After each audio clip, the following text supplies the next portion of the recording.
Hello నమస్తే, నేను journalist YNR. ఆంధ్రప్రదేశ్లో విజయం పట్ల అటు అధికార పార్టీ మళ్ళీ గెలుస్తామనే ధీమాతో ఉంది. ఇటు కూటమి గ్యారంటీగా విజయం సాధించబోతున్నామనే ధీమాతో ఉంది.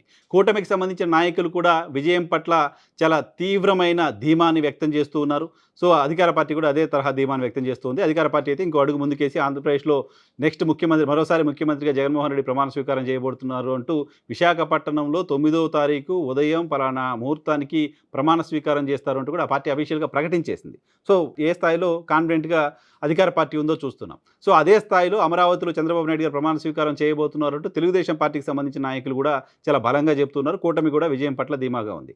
సో రెండు పార్టీలు ధీమాగా ఉన్న నేపథ్యంలో కూటమి ప్రభుత్వం ఏర్పాటంటే మంత్రివర్గ ఏర్పాటు కూడా.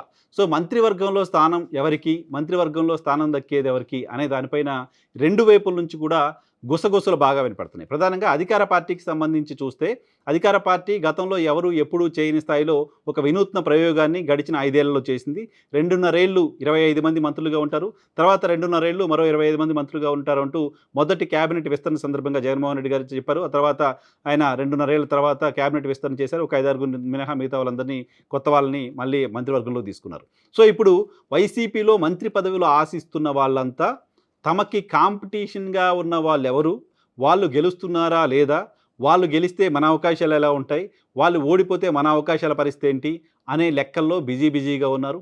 సో సామాజిక కోణంలో, సామాజిక వర్గాల కోణంలో జగన్మోహన్ రెడ్డి మంత్రివర్గ విస్తరణ ఉంటుంది అనేది అర్థమవుతోంది. ఇప్పటికే ఆయన రెండవ మంత్రివర్గ విస్తరణలో 75% పైగా ఎస్సీ, ఎస్టీ, బీసీ మైనారిటీలకు అవకాశం కల్పించారని చెప్తున్నారు. రేపొద్దున మంత్రివర్గ విస్తరణ కేబినెట్ ఏర్పాట్లో కూడా అదే క్రైటీరియాని ఫాలో అయ్యే అవకాశం ఉంటుంది. ఈ నేపథ్యంలో అటు ఎస్సీల్లో, ఎస్టీల్లో, మైనారిటీలో, కాపుల్లో, రెడ్డీస్‌లో వీళ్ళందరిలో కూడా ఎవరు మంత్రివర్గంలో ఉండబోతున్నారు?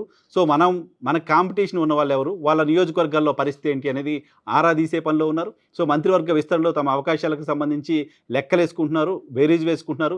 సో తమకు ఏ రకంగా అవకాశం వస్తుంది అనే దానిపైన పార్టీల్లో గుసగుసలు, పైరవీలు, సో దానికి సంబంధించి ముఖ్యమైన నేతలను కలిసి ప్రసన్నం చేసుకోవడాలు వాటిలో చాలా బిజీగా ఉన్నారు వైఎస్ఆర్ కాంగ్రెస్ పార్టీకి సంబంధించిన నేతలు. సేమ్ టైం అది అటు కూటమిలో కూడా మంత్రివర్గ విస్తరణకు సంబంధించిన చర్చలు జరుగుతున్నాయి. మంత్రివర్గ విస్తరణకు సంబంధించి అసలు కూటమి ఏర్పాటు కంటే ముందే తెలుగుదేశం పార్టీకి సంబంధించిన నాయకులు 2 ఏళ్ల క్రితం నుంచే గ్యారంటీగా అధికారంలోకి వస్తామని ధీమాతో ఉంటూ వస్తున్నారు. ఆ పార్టీకి సంబంధించిన రాష్ట్ర అధ్యక్షుడు అచ్చెన్నాయుడు గారు గతంలోనే ప్రకటించారు. 130, 140 స్థానాలకు పైగా తెలుగుదేశం పార్టీ ఒంటరిగా గెలవబోతుంది అంటూ చెప్పారు. సో అప్పటి నుంచే పార్టీ అధికారంలోకి వచ్చిన తర్వాత ఎవరు, ఏ మంత్రి, ఏ పోర్టుపోలి అనే లెక్కలు తెలుగుదేశం పార్టీకి సంబంధించిన నాయకులు వేస్తూ ఉన్నారు. సో కూటమి విజయం పైన చాలా పెద్ద ఎత్తున సోషల్ మీడియాలో వార్తలు వస్తున్నాయి. కొన్ని సర్వేలు చెప్తున్నాయి కూటమి విజయం సాధించుతుంది. ప్రధానంగా బెట్టింగ్ రాయిలు అయితే చాలా బలంగా నమ్ముతున్నారు కూటమి గెలుస్తుందని.